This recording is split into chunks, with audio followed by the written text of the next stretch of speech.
성부와 성자와 성령의 이름으로 아멘.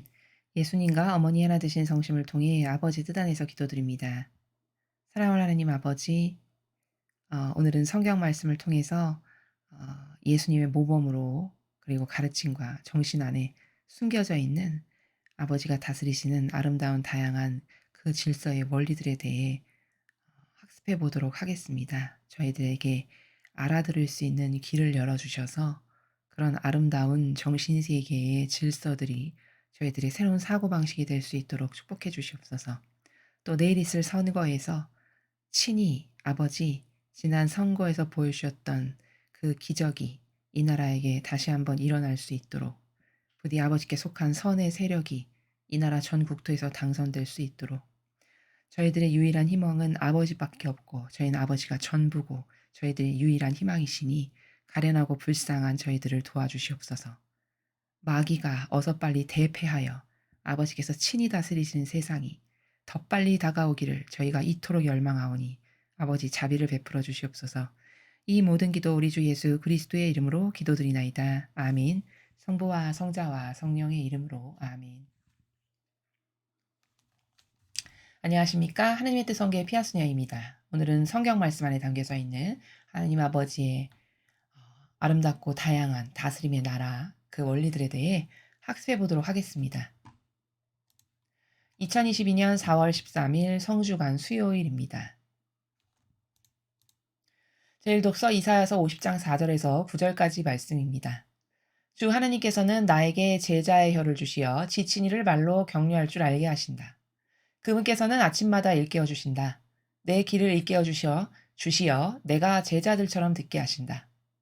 주 하느님께서 내 길을 열어주시니 나는 거역하지도 않고 뒤로 물러서지도 않았다. 나는 매질하는 자들에게 내 등을, 수염을 잡아 뜯는 자들에게 내 뺨을 내맡겼고 모욕과 수모를 받지 않으려고 내 얼굴을 가리지도 않았다. 그러나 주 하느님께서 나를 도와주시니 나는 수치를 당하지 않는다. 그러기에 나는 내 얼굴을 차돌처럼 만든다. 나는 부끄러운 일을 당하지 않을 것임을 안다. 나를 의롭다 하시는 분께서 가까이 계시는데 누가 나에게 대적하려는가? 우리 함께 나서보자. 누가 나의 소송 상대인가? 내게 다가와 보아라. 보라, 주 하느님께서 나를 도와주시는데 나를 단죄하는 자 누구인가? 주님의 말씀입니다. 하느님 감사합니다. 이사야서를 통해서 오늘 우리는 그 아버지의 뜻을 행하시는 예수님의 정신, 예수님의 정신이 얼마나 탁월하고 아름답고 고결하신가, 그 사명을 행하실 때 어떤 정신세계에서 행하시는가를 한번 살펴보겠습니다. 주 하느님께서는 나에게 제자의 혀를 주시어 지친 이를 말로 격려할 줄 알게 하신다. 자, 제자의 혀. 근데 그 제자는 무엇을 하는 사람이라는 거죠? 그렇죠. 지친 이를 말로 격려할 줄 알게 하신다. 그러니까 다시 말하면 제자라는 직분은 제자의 그 입이 지친 주님의 백성들 있죠. 가련한 양들. 그들을 격려하고 용기를 북돋아주고 힘을 내게 하고 그래서 아버지께 가까이 다가갈 수 있도록 도와주고 그 격려를 통해서 또 한 발짝 발돋움할 수 있게끔 하고 이런 일을 하는 게 제자의 직분에 그 주신 은총이 이런 남을 격려하는 일을 해야 된다라는 그런 말씀이시죠. 그래서 이 부분을 보면 제자는 어 절대성의 역할로서 가르치는 사람이다. 이렇게 남을 격려한다라고 말씀하시는 요 행간의 나라가 이것을 또한 발견할 수 있습니다. 그분께서는 아침마다 일깨워 주신다. 내 길을 일깨워 주시어 내가 제자들처럼 듣게 하신다. 자, 여기서 길을 일깨워 주시어 제자들처럼 듣게 하신다. 이 길은 어떤 길까요? 이 길은 깨닫는 귀예요. 깨닫는 귀. 즉 다시 말해 아버지 말씀을 다 알아들을 수 있는 귀. 저 말씀 지금 무슨 뜻이다. 어떤 행간의 나라다. 저건 어떤 의지에서 아버지께서 말씀하신다. 요렇게 알아듣는 귀를 주셨대요. 내 귀를 일깨워 주시어가 바로 그런 행간입니다. 그래서 그런 제자의 귀로서 아버지 말씀을 듣고 깨달을 수 있게 하는 귀가 되게 하신다라는 거고 주 하느님께서 내 귀를 열어주시니 나는 거역하지도 않고 뒤로 물러서지도 않았다. 자, 여기 두 번째 5절의 귀. 내 길을 열어 주셨기 때문에 나는 거역하지도 않고 물러서지도 않았다. 요 기는 어떤 기일까요? 요 기는 듣는 기. 아버지 말씀을 듣고 순종하는 기. 그래서 거역하지도 않고 물러서지도 않는 그것이 무엇이건 다 수용하는 그런 기. 고러한 기를 말씀하시는 것이죠. 나는 매질하는 자들에게 내 등을 수염을 잡아 뜯는 자들에게 내 뺨을 내맡겼고 모욕과 수모를 받지 않으려고 내 얼굴을 가리지도 않았다. 자, 요 6절을 보면은 어 만약에 인간이다. 그러면 나를 누가 이유 없이 이렇게 매질해. 막 수염을 잡아 뜯어. 막 침을 뱉어. 수치를 줘. 그러면 막 거기에 반감으로 부글부글 끓어오르겠죠. 그 즉시 같이 폭력을 쓸 수도 있고 어떤 경우에는. 이렇겠죠, 인간이면. 근데 예수님을 보니까 그러한 이런 기가 막힌 일들을 당하시는데도 전혀 이런 일을 당해야 될 이유가 없는데도 불구하고 오히려 뺨을 내맡기신대요. 등을 더 대고 또 "아유 그만 받아야 되겠어. 이 모욕과 수치는 못 견디겠어." 해서 가리지도 않고. 그럼 이게 정신 세계가 어떤 거죠? 옹졸함이 없고 궁색함이 없는 정신 세계를 지니셨음을 6 절을 통해서 알 수 있죠. 인간은 이런 때 다 옹졸해지고 궁색해지고 아니면 같이 싸우거나 뭐 이런 다양한 반향이 나올 수 있죠. 여기서 사사로운 감정이 다 쌓이겠죠. 6 절과 같은 나라에서. 근데 전혀 그런 게 안 보이시죠? 그럼 이게 뭐냐면 '아 자기가 다 죽었구나. 자아가 다 죽은 상태구나. 그래서 옹졸함이라거나 궁색함이라고는 나 아예 표출이 안 되는 세계구나.' 이걸 발견할 수 있고 그리고 또한 이 6 절을 통해서 뭘 우리가 발견할 수 있냐면 하나님께서는 우리에게 먼저 모범을 보여주시는 거예요. 어떤 모범? 순종은 이렇게 하는 거란다. 아버지 뜻의 순종은. 이게 아버지 뜻이니까 지금 이렇게 하시는 거죠. 이게 마귀가 좋아지는 거여도 이렇게 하셨을까요? 그렇지 않죠. 아버지가 산이생제물로 내가 온전히 그 모든 것을 받아서 그래서 철저한 배상과 보속을 통해 내 자녀들이 산다면 그것보다 더 큰 기쁨을 드리는 건 없으니까 내가 그 아버지 뜻을 이뤄야지 해서 그 아버지 뜻의 순종을 어떤 모범으로 하시는가를 봤더니 6 절과 같은 모범으로 하신다는 거예요. 그럼 이건 뭐냐면 하느님이 먼저 모범을 보여주시는 거예요. 순종은 어떻게 하는 거다. 이렇게 하는 거란다. 이런 모범. 왜? 우리도 보고 그대로 행하라고. 이해되시죠? 그래서 순종은 이렇게 하는 거고 여기 옹졸함이라든가 사사로움이라든가 궁색함이 전혀 보이지 않는 이건 어떤 때만 이런 정신이 가능하냐? 자기를 완전히 배제했을 때. 그럴 때 이런 정신이 가능해진다는 거죠. 그래서 계명을 실천해라 하시는 거예요. 왜냐면 계명이 기본이 자기 배제니까. 그러나 주 하나님께서 나를 도와주시니 나는 수치를 당하지 않는다. 자, 여기 수치를 당하지 않는다 하셨죠. 아니 여기 침뱉음, 모욕과 수모 다 받으셨는데 무슨 수치를 안 당하신다는 건 무슨 말이지? 이거는 본질의 나라에서 수치를 안 당하신다는 거고요. 그런 그 본질의 나라에서 수치를 당하지 않는다는 건 무슨 뜻이냐? 예수님께서 한 일이 실패를 한다거나 열매를 맺지 못한다거나 그런 일이 없게 된다는 거예요. 그게 수치를 당하지 않는다라는 행간의 나라예요. 이해되시죠? 그러기에 나는 내 얼굴을 차돌처럼 만든다. 이건 무슨 뜻이에요? 차돌처럼 만든다는 게.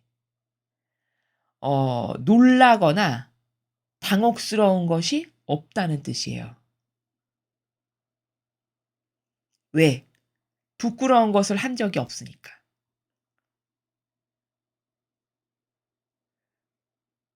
그리고 지금 이 행간의 나라는 인류 중 아무도 똑바로 배상보복을 한 것이 없는데 예수님이 철저하게 최초로 그 인류의 모든 죄악을 훌륭하게 완벽하게 배상과 보복을 하신다는 그 나라.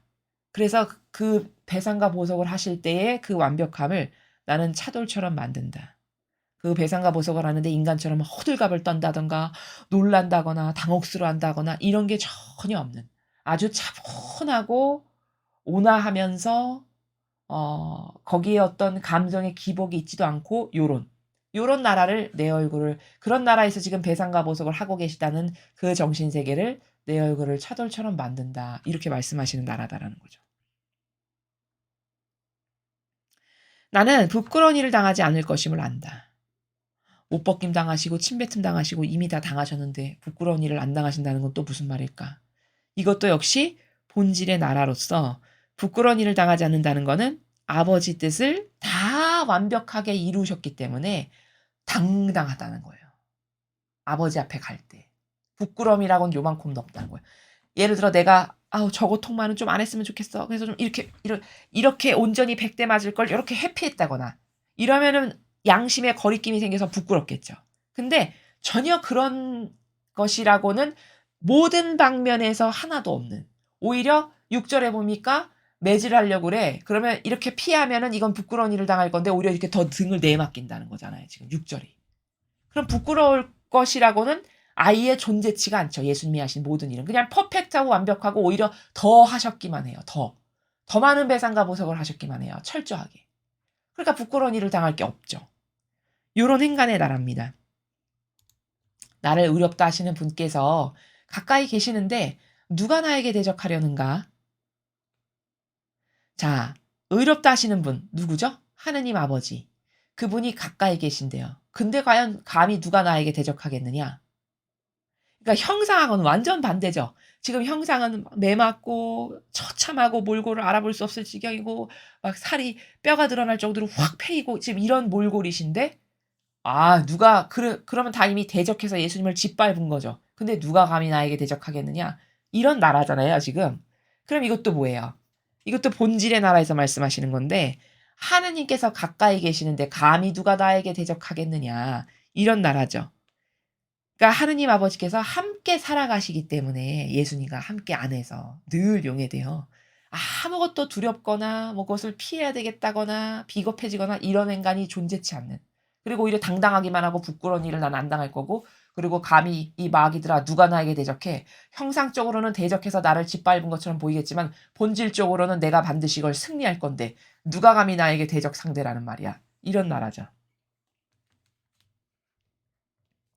우리 함께 나서보자. 누가 나의 소송 상대인가? 내게 다가와 봐라. 보라, 주 하느님께서 나를 도와주시는데 나를 단죄하는 자 누구인가? 자, 아버지께서 함께 예수님 안에서 살아가시면서 이 모든 것을 지금 같이 용해되어 심장이 하나로 뛰는 그런 차원에서 같이 행하고 계시거늘 누가 감히 마귀가 와서 나를 단죄하거나 대적할 수 있단 말이냐. 겉으로 봤을 땐 그럴지 모르겠으나 본질로서는 사실 마귀가 다 패배한 거죠. 왜? 배상과 보석을 처절하게 해서 돌아가셨으면 이 인류가 이제 완전히 살아날 수 있는 충분한 그 보석을 드린 거죠. 그거 해당하는 값을 아버지께 드린 거죠. 그럼 마귀는 패배한 거죠. 그러니까 대적할 자도 없고 단죄할 자도 없다라는 거는 그런 본질의 나라에서 지금 말씀하시는 차원이다라는 겁니다.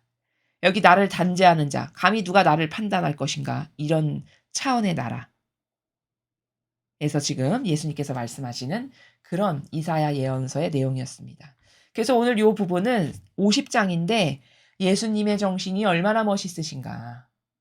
아니 자원에서 하신 그 배상과 보석을 예를 들어 세상적 관점에서 보면 무서워서 이렇게 피하면서 덜덜덜덜 떨면서 이렇게 한다면은 그거 얼마나 하면서도 마귀에게 웃음거리가 되고 초라하고 마귀가 더 비아냥거리겠죠. 근데 늘 당당하고 그걸 회피하지 않고 늘 함께 하느님과 계시기 때문에 오히려 너 마귀는 이제 나의 대적 상대가 아니고 너는 이미 패배한 거야. 내가 이것을 지금 배상 보석을 완벽하게 할 거거든. 이런 나라에서 모든 것을 받아들이시는 그리고 중간에 그 사사로움이라고는 조금도 없는 모든 것을 수용하시는 그런 자기를 철저히 배제하신 그 정신. 얼마나 고결합니까? 그렇죠? 인간에게서 도저히 찾아볼 수 없는 정신이죠. 그래서 우리가 하나님의 일꾼이고 제자들인 우리가 반드시 추구해야 될 고결함은 이런 예수님의 정신들, 이런 아름다우신 속성들이 정말 우리의 것이 되기를 그래서 이토록 갈망하고 바라는 거다라는 점이죠. 자, 계속해서 오늘 주신 복음 말씀 함께 보시겠습니다. 마테오복음 26장 14절에서 25절까지 말씀입니다. 주님 영광 받으소서. 그때 12제자 가운데 하나로 유다 이스카리옷이라는 자가 수석 사제들에게 가서 내가 그분을 여러분에게 넘겨주면 나에게 무엇을 주실 작정입니까? 하고 물었다. 그들은 은돈 30잎을 내주었다. 그때부터 유다는 예수님을 넘길 적당한 기회를 노렸다.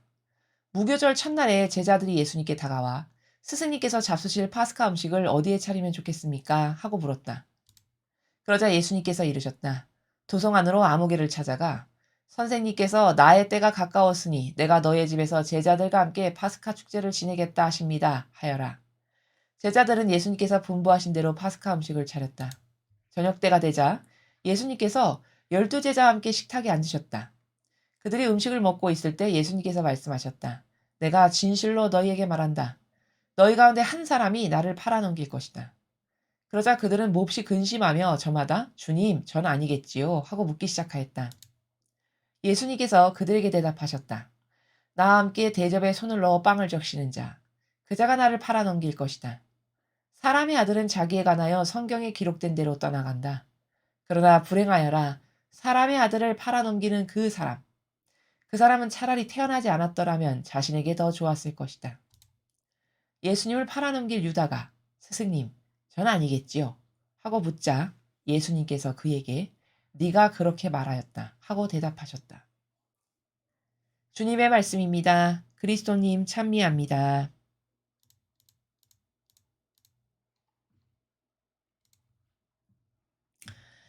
오늘 이 복음을 보고 우리는 영의 세계가 어떤 곳인가, 어떤 나라인가 이런 것을 좀 배울 수가 있습니다.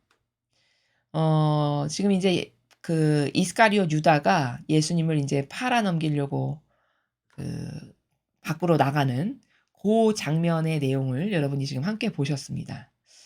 여기 지금 유다 안에 있는 마귀를 좀 오늘 분석하고요. 그리고 이제 예수님께서 다스리시고 살아가시는 즉 하느님께서 살아가시는 나라가 어떤 나라인가 이렇게 두 가지의 관점으로 이 복음을 좀 분석하고 해설을 해보도록 하겠습니다. 여기 지금 보면은 유다가 수석 사제들한테 가서 이렇게 이야기하죠. 내가 그분을 여러분에게 넘겨주면 나에게 무엇을 주실 작정입니까? 이렇게 물어봤어요. 여기서 하나의 우리가 특징을 발견할 수 있는 게 뭐냐면 마귀의 특징을 여기 유다가 무엇을 주실 작정입니까? 이렇게 말을 합니다. 이게 뭐냐? 이게 뱀의 특징을 우리가 지금 분석하는 건데요. 요 유다 안에 살아가는 요 뱀은 무엇을 이렇게 구체적이라거나 특정적으로 한정을 하지 않죠. 그냥 뭉뚱그리 무엇을 주실 작정입니까? 이렇게 묻죠. 즉 직접적이지 않게 말을 하고 있어요. 지금. 이게 무슨 뱀의 어떤 특징이냐면 교묘한 행간이라는 거예요. 교묘한. 그리고 야리꾸리한 행간. 우리가 보통 이 정직하다 혹은 정의가 살아있다. 이런 사람의 특징은 뭉뚱그리하거나 교묘하거나 야리꾸리한 행간에서 말하지 않아요. 이게 탁탁 집어서 말하는, 콕콕 집어서 말하는 이런 스타일이지, 두리뭉실하거나 뭉뚱그리하거나 이렇게 구렁이 담 넘어가듯 하는 어떤 그런 제스처나 뉘앙스의 말이나 단어를 안 씁니다. 근데 뱀은 지금 15절을 보니까 마귀는 특정 짓지 않고 나에게 뭘 주실 작정입니까? 차라리 내가 예수님을 당신에게 팔아넘기면 나에게 금화 100립을 주시오. 이렇게 하는 게 덜 마귀적인 속성이라는 거예요. 제가 드리고자 하는 말씀의 의도는. 그렇게 특정 짓는 것은 그나마 덜 교묘한 마귀라는 겁니다. 근데 지금 여기는 이 뱀의 특징은 유다 안에 있는 뱀의 특징은 무엇을 주실 작정이요? 이렇게 질문을 해요. 그럼 요 뱀은 특징이 뭔가 특정 짓지 않고 구체적이지 않은 직접적이지 않은 나라에서 말하는 뱀이다. 그럼 왜 그럴까? 그 저 뱀의 특징은 교묘하고 유려하고 야리꾸리해서 그렇다라는 거예요. 근데 세상 사람은 저렇게 표현하죠? 그러면 아유 착하신 분이야. 겸손하구나. 부드럽네 사람이. 이렇게 생각을 하는 거예요. 여러분 요 말투 하나도 어떤 사람이 한 문장만 말해도 저 사람이 선인지 악인지 악이면 어느 정도 악인지도 다 분석할 수 있습니다. 진리는 정밀하게 고도화돼서 들어가면 굉장히 무서워요. 함부로 입을 띄어서 무슨 말을 하기가 무서울 만큼 분석이 다 되는 그런 나라입니다. 예를 들어 제가 지금 여러분에게 말씀드리는 행간의 나라는 어떤 정치인이 예를 들어 TV에 나와서 앞에 뭐를 사죄를 하는데 후미에 이렇게 말을 한다. "참 유감으로 생각합니다. 참 유감스럽게 생각합니다." 요렇게 발언하죠. 요거는 참 안 좋은 속성이에요. 뱀이 될 가능성이 농후한. 왜냐? 유감이면 유감이고 잘못했습니다. 그러니까 그 마귀가 아닌 선의 세력은 단어를 이렇게 쓴단 말이죠. 무엇이 잘못이라는 걸 알았어. 그러면 "아 저는 이런 것을 했는데 이건 저의 잘못입니다. 제가 잘못했습니다." 이렇게 말을 한다는 겁니다. 예수님은 이런 행간을 성경에서 반드시 가르쳐 주시는데 원리적으로 어디 나오냐? "너는 예, 아니요 이 두 가지에서만 말해라. 가운데 모든 건 다 악이 하는 거다." 이렇게 말씀하시죠. 요 깊은 뜻이 뭐냐? 이 말이 그냥 "예, 아니요 이거 두 가지만 단어로만 쓰랬어." 이게 아니고 "너는 예와 아니요 두 행간에서만 말해라." 이 뜻이거든요. 그럼 이거는 분명하게 어필하는 그런 사람만이 하느님께 속한 선의 자녀, 선의 세력이라는 거예요. 근데 그 이외에 다 두리뭉실하게 이렇게 표현하고 말하는 이 나라 있죠. 이건 다 악에서 나온 거라고 예수님이 가르쳐 주십니다. 바로 그 악이 뭐냐? 대표적으로 요즘 세상에 난무하는 정치인이 어떤 걸 이렇게 발언하는 걸 보면 저는 참 요런 부분에 대해서 유감스럽게 생각합니다. 이게 뭘까요? 잘못했다는 것도 아니요. 잘했다는 것도 아니요. 유감인데 유감으로 또 생각까지 한다. 이게 교묘하고 유려한 마귀적 속성이라는 겁니다. 지금 똑같아요. 나에게 무엇을 주실 작정입니까? 그 정치인의 그런 발언. 근데 선은 그렇게 안 한다고 했죠. 예수님이 선, 예, 아니요만 하라는 건 잘못했으면 쿨하게 "아 저는 잘못했습니다. 죄송합니다." 이렇게 말을 하는 게 이게 선의 세력이고 하느님께 속한 세력은 이런 화법과 단어와 이런 나라에서 살아야 된다는 거예요, 정신도. 기면 기고 아니면 아니고. 근데 뭘 잘못했는데도 쿨하게 인정조차도 하지 않고 대국민 앞에 선언하는데 "저는 이러는 것을 참으로 유감스럽게 생각합니다." 이거는 잘못을 했다는 거예요, 안 했다는 거예요? 잘 모르시겠죠. 요런 게 다 뱀의 행간이에요. 그러면 지금 이런 관점이 여러분에게 딱 여기 장착되죠? 그러면 세상에 수많은 정치인이나 어떤 유력 인사나 모든 일반 사람을 볼 때 그 사람이 말하는 그 행간을 통해서 '아 저 사람의 속성이 하느님께 속한 속성인지 마귀에게 속한 속성인지 다 알 수 있습니다. 굉장히 무서운 거죠. 지금 제가 한 문장 갖고도 뱀인지 선인지를 알 수 있죠, 제가 이렇게 분석한 걸 보면. 그러면 길게 갈 것도 없어요. 어떤 사람이 두 문장 딱 말하죠. 그러면 저 사람이 하느님께 속한 자녀인가 마귀랑 하나 된 자녀인가를 다 알 수 있습니다. 진리라는 거는 이 아래 차원에서 살아갈 때는 모든 것이 뭉뚱그리해서 그렇게 안 보이지만 그게 고도화되죠. 고도화되면 고도화될수록 이 정도로 무서워집니다. 그래서 예수님이 인간의 모든 속마음을 물론 신이시니까 신성이시니까 다 아시는 것도 당연하시지만 어떤 원리에서 그러하신가 하냐면 지금 제가 분석드린 요런 나라 하나하나를 디테일하게 다 아시니까 저 영혼 안에 무슨 뱀이 있고 뱀의 종류는 무슨 뱀의 종류까지도 아실 수 있는 이런 나라가 그래서 가능한 거라는 거죠.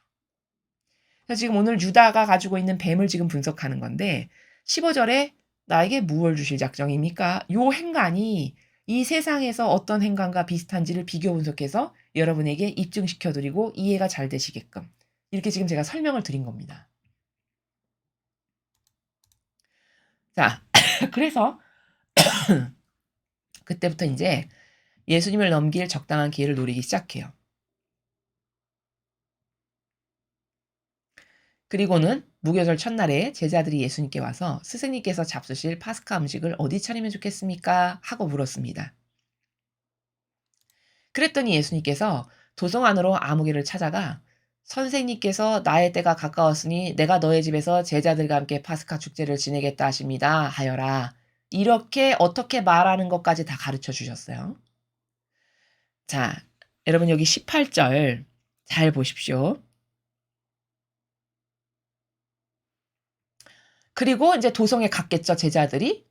그랬더니 진짜 그런 일이 있는 거예요. 그래서 제자들은 분부하신 대로 파스카 음식을 가르쳐 주신 데다가 차립니다. 자, 18절 19절을 통해서 우리가 인제 하느님 아버지에 대해서 하나 발견할 게 있는데, 예수님은 평상시에 쓰시는 화법이 자신을 절대 높이지 않으세요. 성경의 모든 부분을 보면 자신을 높이시는 화법을 안 쓰십니다. 근데 여기 18절을 보면 도성 안으로 아무개를 찾아가 선생님께서 나의 때가 가까웠으니, 여기 지금 선생님께서 자신을 높이시죠. 그쵸? 또 나의 때가 가까웠으니 내가 너희의 집에서, 여기도 자신을 높이시는 거죠.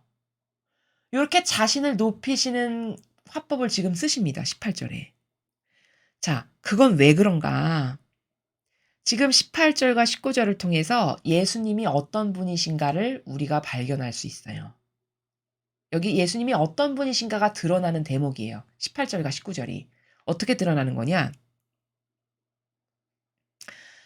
어 지금 선생님께서 나의 때가 가까웠으니 이렇게 높이시는 이유는 아버지와 관련된 것이니까 높이시는 거예요. 아버지와. 왜? 예수님 안에 아버지 사시죠. 그 아버지와 무관하지 않은, 그 아버지와 관련된 일이기 때문에 그 아버지를 높이시기 위해서, 그래서 높이시는 거지, 선생님께서 이렇게 자기의 인성을 높이시려고 선생님께서 이렇게 화법을 쓰신 게 아니에요. 자신 안에 아버지가 계시고 그 아버지와 관련된 사건이니까, 그러니까 스스로를 높이신 거고, 또 이렇게 함으로써 하느님을 사실은 예수님께서 공경하고 높이시는 방법이시거든요. 요런 화법을 쓰셨다라는 건 예수님 안에 계시는, 근데 이제 인간 눈에는 그렇게 보이지가 않는 것뿐이죠. 그리고 그 아버지의 권위를 존중하는 나라에서 말씀하시기 때문에 이렇게 높이시는 화법으로 선생님께서 이렇게 말씀하신다는 겁니다. 그러니까 요 18절에 한 문장밖에 안 되는 저 문장과 단어들을 통해서 우리는 예수님께서 아버지를 어떻게 공경하시는가를 알 수 있다는 거예요. 정말 디테일하고 섬세하죠. 그래서 제가 앞에서도 말씀드렸죠. 단어 하나, 어떤 사람이 한 문장 말했으면 저 사람이 지금 무슨 의지에서 어떤 의중을 가지고 저런 말을 왜 하고 막인가 아니면 선해설인가도 다 알 수 있다라고, 그래서 말씀드리는 겁니다. 지금 이거는 예수님께서 하느님과 관련된 것이기 때문에 아버지를 높이시는 그 공경과 사랑의 마음으로 선생님께서 이런 단어를 쓰신 거지 자기가 자기를 높이기 위해서 쓰신 단어가 아니다라는 이 차원을 깨달아야 되는 거고, 그다음에 이렇게 말씀하셔서 말씀하신 대로 제자들이 도성에서 가보니까 진짜 그런 사람을 만났고 진짜 말하니까 그대로 가서 그 사람이 음식을 차리게끔 방을 내주는 거예요. 이런 일을 지금 경험한 거죠. 그럼 이거를 통해서 우리가 뭘 발견할 수 있냐? 이것과 똑같은 기적이 성경에 또 하나 등장해요. 어디 등장하냐? 밤새도록 그물을 쳤는데 베드로가 고기를 하나도 못 잡았어요. 그쵸? 밤새도록 지칠 때까지 그물을 쳤으나 못 잡습니다. 근데 이제 예수님이 나타나셔 가지고 저쪽에다 그물을 쳐봐라, 이렇게 해서 명령하셔서 베드로와 다른 어부들이 시키는 대로 가서 이렇게 치니까 그물이 찢어질 만큼 많이 잡히죠. 여러분 그 내용 아시죠? 그럼 이게 뭐예요? 예수님이 어부셔서 어디 가면은 고기가 많을 거 아셔서 그런 건가? 생전과의 어부 한 번도 안 해보신 분입니다. 그럼 이 기적을 통해서 우리가 알 수 있는 건 뭡니까? 그 물고기를 그물이 찢어질 만큼 잡게 해주셨다는 그 사건과 오늘 지금 여기 등장하는 시키시는 대로 가서 보니까 진짜 그런 사람이 있고 말하니까 그 사람이 군 소리 없이 다 방을 내주고 이렇게 해주네? 이게 다 뭐야? 똑같은 기적 사건이죠. 그 물고기 때와 같이. 이건 왜 가능할까? 예수님은 창조주세요. 말씀으로 창조하셨다라고 성경책에 창세기에 나오죠. 그러니까 피조물인 우리네 눈에는 안 보이지만 그분은 창조하셨기 때문에 그 창조주이고 다 그분이 만드신 거기 때문에 쟤는 속성이 뭐고 쟤는 특징이 뭐고 쟤는 어디가 안 좋고 이런 거를 다 아시죠. 그러니까 물고기 사건도 사실은 영적인 나라에선 하나도 신기하게 게 아니고 당연한 게 왜냐? 예수님 눈에는 본인이 창조하신 분이니까 어디 가면 고기가 많은 게 다 보이시는 거예요. 그리고 또 와라 하면 그분의 말씀에 다 복종해. 왜? 그분이 그 말씀으로 창조하신 것들이니까. 복종하는 게 당연한 거라는 거예요. 여기로 모여라 하면 다 글로 모이는 게 너무나도 당연한. 왜? 다 주인의 말을 듣게끔 우린 피조물이니까. 그러니까 그분의 나라에서는 신적인 나라에서는 하나도 기적도 아니고 신기한 일도 아니고 사실은 놀랄 일도 아닌 거죠. 근데 우리는 이 저차원이니까 와, 어떻게 저런 걸 알 수 있지? 이제 이렇게 되는 거죠. 그 차이는 개미와 인간의 차이와 똑같아요. 개미가 인간이 하는 어떤 다양한 행위를 보고 개미 차원에서는 와, 저 사람들은 되게 신기하다. 저런 걸 어떻게 하지? 저런 거 어떻게 알았지? 이렇게 생각하겠죠. 그러나 우리가 봤을 때 이거 우리가 이런 일상생활에서 행하는 모든 것은 너무 당연하죠. 그러나 개미 차원에서는 이해가 안 가죠. 이런 갭하고 우리와 하나님과의 사이의 갭은 똑같은 거다라는 거죠. 여기도 이미 예수님은 어디에 무엇이 있고 그 사람이 어떻게 반응할 거고 이런 걸 다 아시는 거죠. 그러니까 가서 이런 말을 하면 그 영혼이 요렇게 반응할 거를 다 알고 보시는 거예요. 그러니까 보고 알고 말씀하시는 거기 때문에 하나도 신기한 일이 아니에요, 본질에서는. 단지 차원이 닫혀졌고 갇혀진 우리에게는 안 보이는데 그런 일들이 막 일어나니까 신기한 요러한 것이 사실은 많은 기적 사건의 비밀이고 핵심이고 키워드다. 이렇게 이해할 수 있다는 점입니다.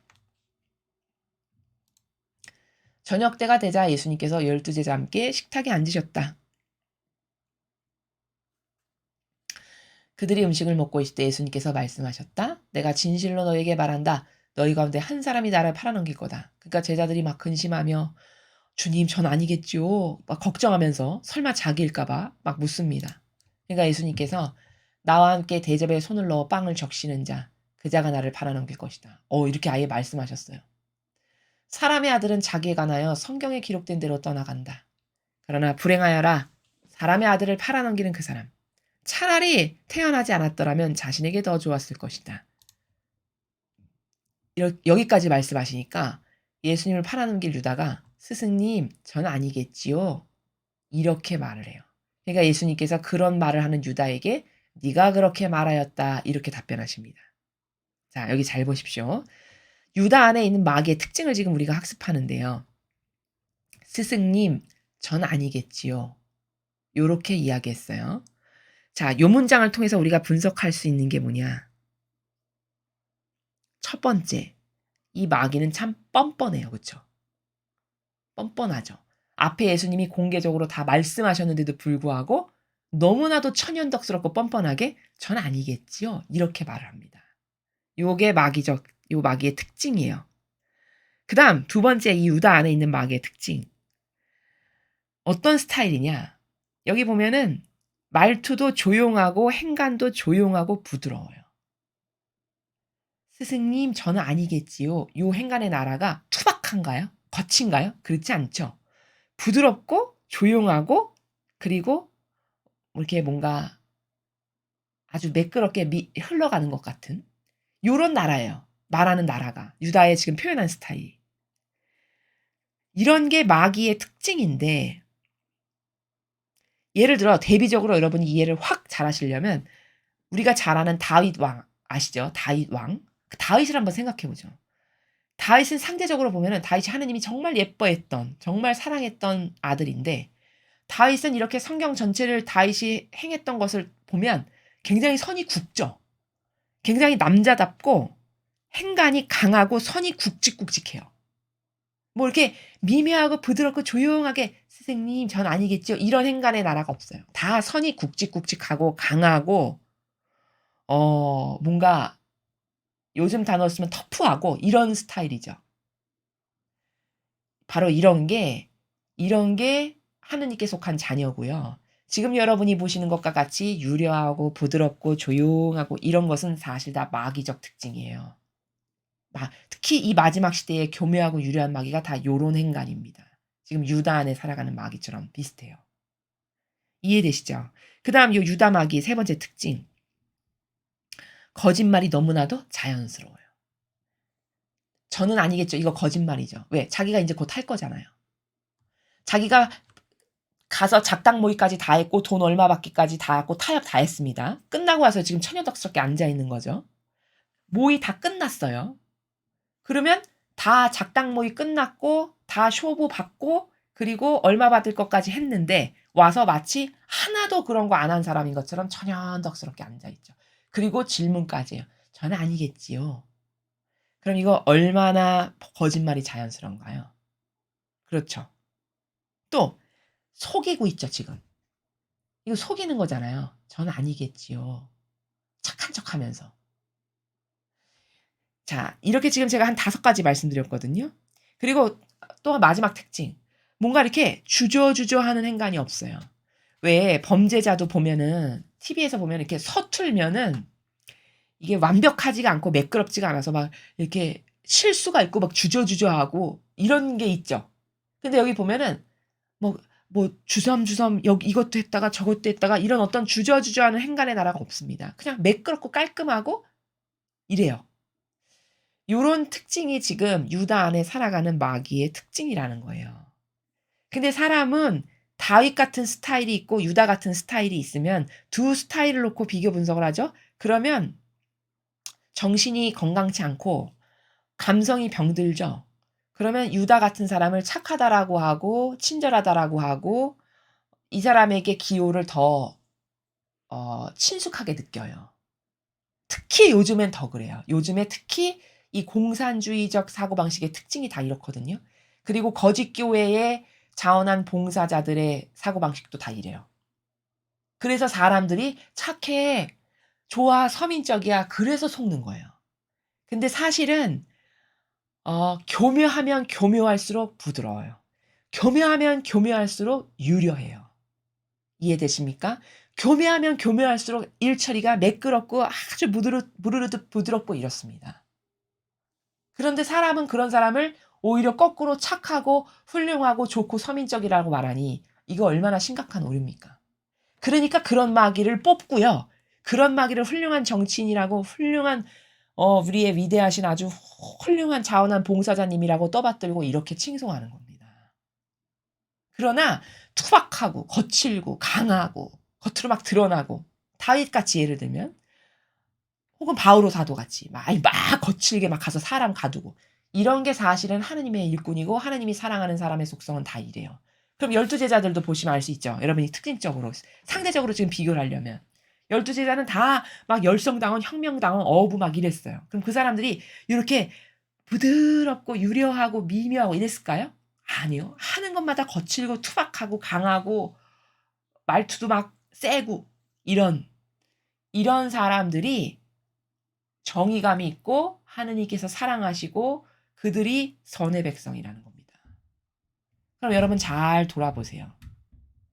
여러분은 어떤 외관이나 어떤 사람의 특징을 보았을 때 누구를 착하다, 선하다, 좋은 사람이야 누구를 그렇게 평가하셨는지 지금까지. 어떤 사람을 그렇다라고 분별해서 내일 이제 또 선거가 다가올 텐데 어떤 사람을 그동안 찍어주셨는지 잘 생각해 보십시오. 혹시 여러분도 속아서 정반대 이런 유다와 같은 이렇게 한없이 교묘하고 유려한 마귀인데 그 천하의 마귀를 착하다라고 속아서 잘못 뽑으신 적은 없는지 곰곰이 잘 생각해 보시라는 말씀입니다. 자고로 구약부터 신약에 이르기까지 하느님의 모든 일꾼들 있죠. 예언자들, 선견자들, 아버지께서 친히 뽑으셨던 그들은요. 그들 중에 이렇게 교묘하고 유려하고 부드럽고 이런 사람은 없었어요. 다 투박하고 거칠고 막 강하고 드세고 다 이랬습니다. 그렇죠. 그래서 예수님도 제자를 뽑는 기준이 어부, 혁명당원, 열성당원 이런 사람을 뽑으신 거예요. 왜? 그들은 최소 교묘하고 유려한 마귀 짓은 안 하니까. 다 부족하다면 누굴 뽑아야 될까요? 근성이 훌륭하고 속성이 올바른 사람을 뽑아야 되겠죠. 그렇죠? 그러면 근성이 훌륭하고 속성이 올바르다는 건 뭐예요? 가장 먼저 하느님의 일꾼은 정의가 있어야 돼요. 정의.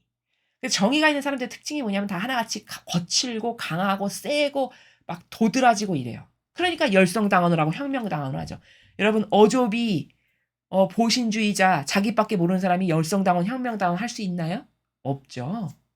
자기 몸 하나 건사하기도 바쁠 텐데. 그러니까 그런 속성을 예수님도 찾아서 뽑으신 거예요. 다윗도 그런 특징적인 왕 중에 하나고, 과거에 아주 돌출적으로 훌륭했던 뛰어났던 많은 선지자들, 예언자들도 다 그렇게 굵직굵직한 그런 사람들도 보면 다 강하고 아주 절대성이 뚜렷하고 카리스마가 넘치고 다 이랬습니다. 그럼 그것과 오늘 여러분이 지금 저와 함께 마귀 분석을 끝낸 가룟 유다는 얼마나 다른가요? 그렇죠. 이런 것을 볼 수 있어야 우리 영혼이 손실 없이 마귀에게 속아서 효용과 같이 떨어뜨리는 이상한 데에 동조나 협력하는 것 없이 구원될 수 있다라는 점입니다. 이렇게 말하니까 예수님이 후미에 네가 그렇게 말했다 이렇게 대답하세요. 이 행간의 나라는 뭘까요? 그건 네 말이고 나는 다 알고 있다. 이런 말씀을 이렇게 부드럽게 하시는 겁니다. 이해되시죠? 그렇다면은 12명이나 있었는데 왜 하필이면 가룟 유다가 이런 마귀 도구가 됐을까? 그쵸? 아니 거기 제자 12명이나 있는데 왜? 왜 가룟 유다가 마귀 표적이 돼서 마귀 도구를 하고 죽었을까요? 제가 다른 강에서 설명드렸는데 자기가 살아있었기 때문에 그래요. 자아. 다른 사람은 그럼 자아가 다 죽었나? 물론 그렇지는 않은데 다른 제자들도 자아가 살아있었는데요. 유독 유다의 자아가 셌어요. 그리고 어떤 측면에서 많이 병들어 있었냐? 기호나 정서나 경향이 마귀가 좋아하는 기호와 정서와 경향을 가지고 있었어요. 그래서 제가 자기가 갖고 있는 기호와 정서와 경향을 무서워하고 두려워해야 된다라고 계속 말씀드리죠. 왜? 어떤 기호와 정서나 경향이냐에 따라서 마귀밥 되기가 쉬운 사람도 있어요. 특히 유다가 그런 건데 왜 이 사람이 어떤 정서였길래 그러냐? 돈을 좋아했어요. 그래서 돈 관리를 맡기시죠. 이 제자들 중에서도 다 해야 하는 일이 소명을 주셨는데 다른 복음에 보면은 유다가 돈 관리를 함으로 이런 부분이 있잖아요. 돈 관리를 맡기셨단 말이죠. 근데 왜 맡기셨냐면 유다는 다른 제자들은 다 그 당시로 따지면 무식한 그냥 투박하고 거칠기만 한 막 어부, 혁명당원, 열성당원 이런 사람인데 유다는 도시 출신이에요. 좀 배울 만큼 배운 사람이고 계산일 잘하고 빠릿빠릿한 요런 사람이었단 말이죠. 그러니까 돈을 유다한테 맡기신 거예요. 근데 게다가 이 사람이 돈을 좋아하고 그런 것에 빠릿빠릿하게 이 머리 회전이 잘 되는 사람이었는데 게다가 막 명예 이런 것에도 관심이 많았어요. 누구 도시의 어떤 높은 직급의 사람하고 친하게 잘 지내고 이런 것에 관심이 많는. 그러니까 완전히 세상적인 속성이 있었던 사람이죠. 그러니까 그게 이 사람의 기호고 정서죠. 경향이고. 그러니까 그 세상적이고 인간적인 경향이 세다 보니까 마귀 도구로 활용당하기가 너무 쉬웠던 거죠. 다른 제자들에 비해서. 그래서 유다를 점령해서 정신세계 안에 장악해 가지고 자기 하수인으로 이렇게 쓰는 겁니다. 그걸 유다가 모를 뿐이죠. 이해가 되시죠? 자, 그래서 오늘 복음을 통해서는 영의 세계가 어떤 곳인가, 특히 마귀 도구를 한 그 가룟 유다를 통해서 영의 세계에서 일어나는 일을 여러분이 함께 보셨고, 상대적으로 그럼 하느님이 활동하시는 예수님 안에서, 그래서 예수님은 그 아버지를 의식해서 그 아버지를 존중하고 사랑하는 공경의 표현으로 쓰시는 단어까지도 때에 따라서는 적절히 바꿔 쓰시기도 하는, 이 정도로 민감하게 교감하시고 반영하시는 예수님의 그 차원의 나라, 이 대비되는 두 가지의 영의 세계의 차원의 나라를 여러분이 복음을 통해서 학습하셨습니다.